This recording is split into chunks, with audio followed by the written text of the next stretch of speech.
Crossing the threshold of her apartment, Margarita realized that the dreams of a quiet evening that she had been waiting for after a hard day at work had been shattered.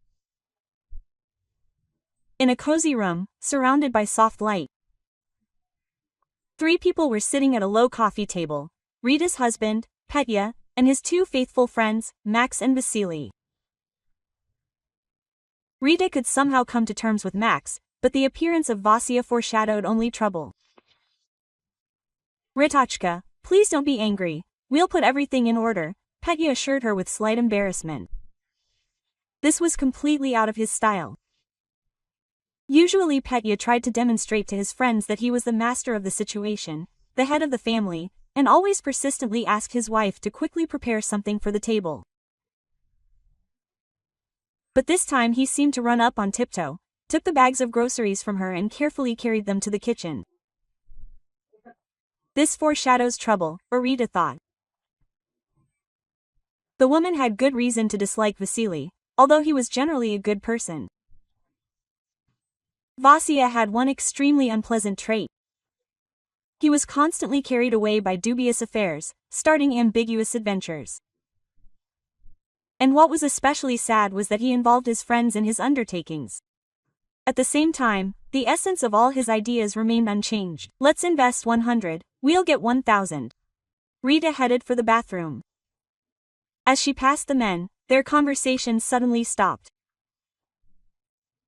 Crossing the threshold of the bathroom, Margarita realized that she had left a clean towel in the other room, and she had to put on her robe again to return.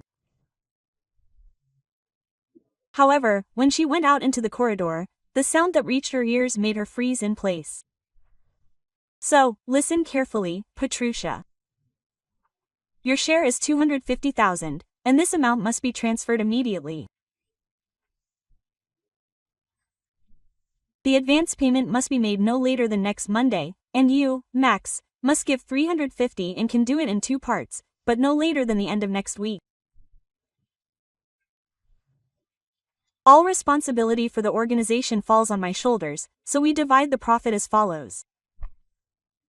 I get 40%, you, Max, 35, and you, Petr, 25. Or maybe we divide the profit equally." Petr said thoughtfully.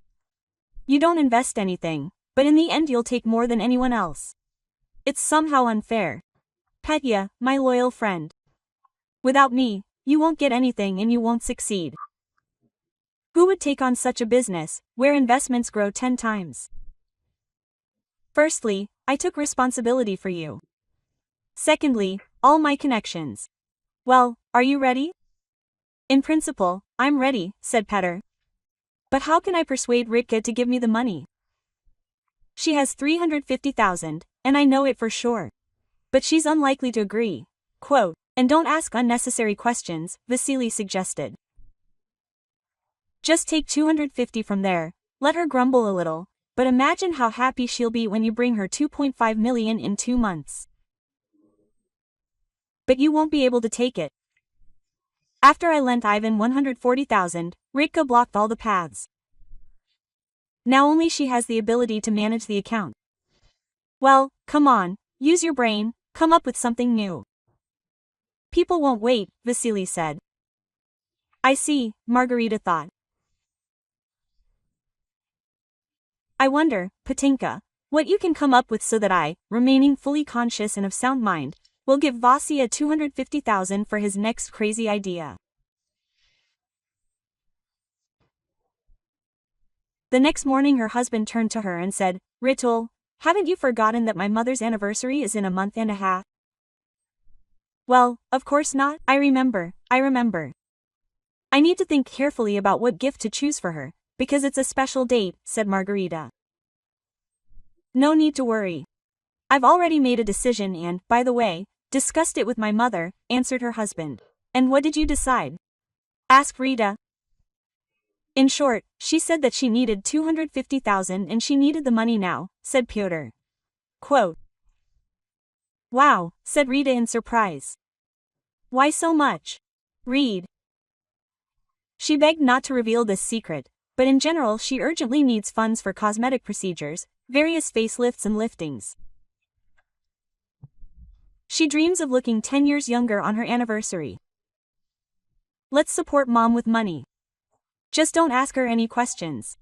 After all, she asked not to tell anyone. And I already gave you this information, said Pyotr. Okay, I'll think about it. You need to wait 3 days to save the interest for this month, promised Rita. Margarita's relationship with her mother-in-law was good. Although they did not become close friends, over the 8 years of living together, the women found a common language and set their boundaries, without violating each other's personal space. Olga Pavlovna, Petya's mother, noted that her son was comfortable and happy with Margarita, and the fact that she sometimes corrects his dreams is only good for them. Thus, when the daughter-in-law visited her, Olga Pavlovna supported her and decided to help Rita in her endeavors. 3 days flew by like clouds in the endless sky. On the morning of the 4th day, Pyotr reminded his wife about the money.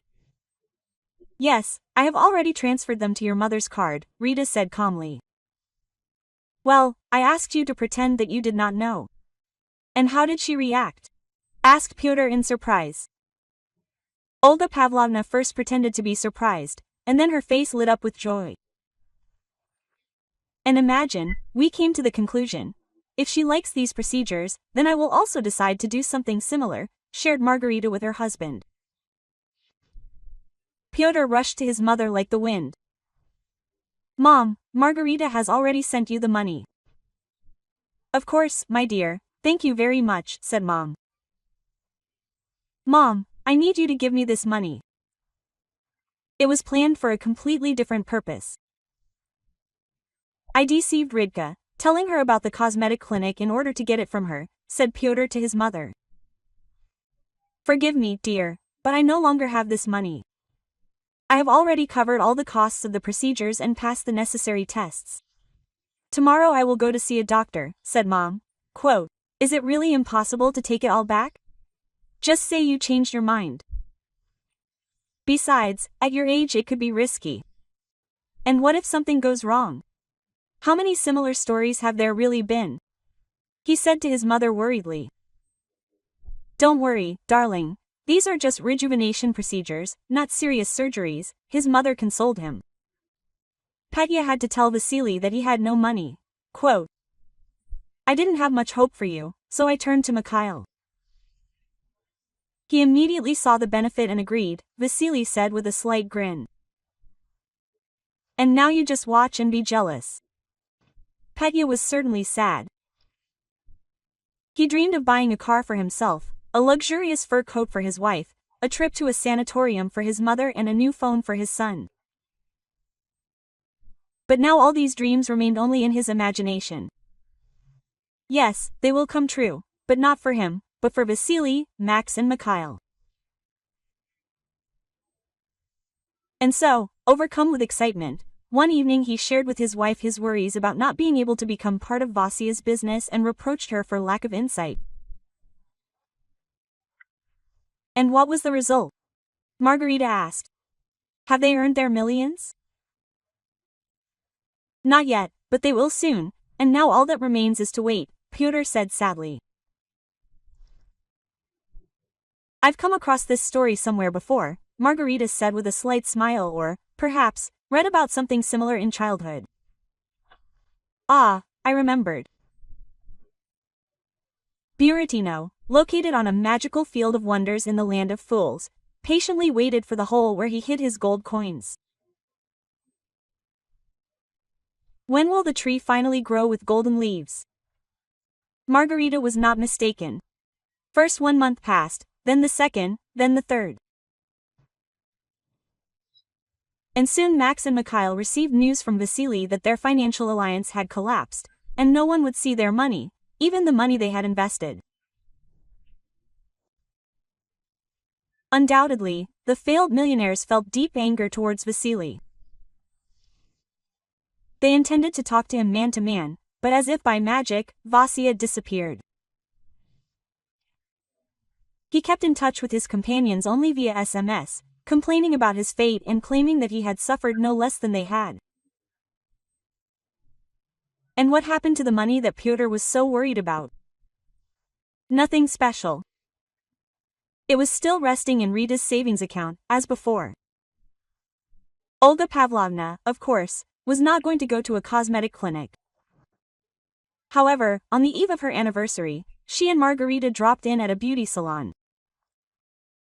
And during the celebration in the restaurant, both ladies looked simply stunning. Margarita took on all the costs of the makeover, which made her mother-in-law very happy.